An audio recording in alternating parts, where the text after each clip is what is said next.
any time that the risk metric goes below 0.2, it's time to load up. And then anytime it goes up to the higher risk bands, right, it's generally time to slowly sell. And the way that I do this though is I don't just sell everything at no one knows whenever the risk is going to be 0.2, and no one knows when it's going to be 0.9. But when it is 0.2, it's usually a great time to buy.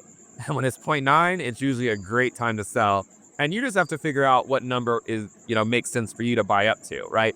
For me, this cycle, I bought up to 0.4 risk. In prior cycles, I was always buying up to 0.5. I know plenty of people that'll buy up to 0.6 or 0.7 risk.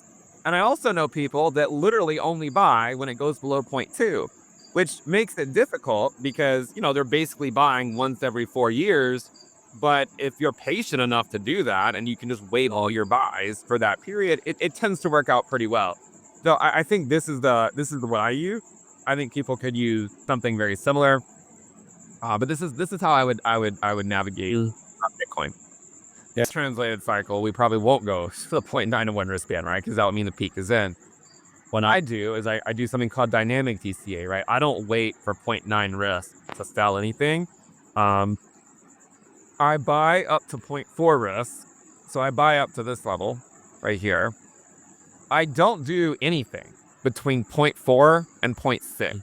I don't do a thing. I don't buy, but I also don't sell either. Above 0.6, I will sell a little bit, right? Like I'll sell some. I'll sell, 1/10 between 0.6 and 0.7, and maybe like 2/10 between 0.7 and 0.8, right? So that if the market, like if you look at 2019, Bitcoin went up to the 0.6 to 0.7 risk band, and then it dropped 75%, right? So like in those cases, it doesn't always make sense to just watch that rally come and go without taking anything off the table. So if you sell a little bit, while it would still be somewhat painful to watch Bitcoin drop 75%, at least you didn't let any rally go to waste. And that's why I say, like, don't let a good bubble go to waste. Anytime you buy Bitcoin and it's up several X, right? If it's up 5X, 6X, right? Like, it's generally a good time to at least take some profit.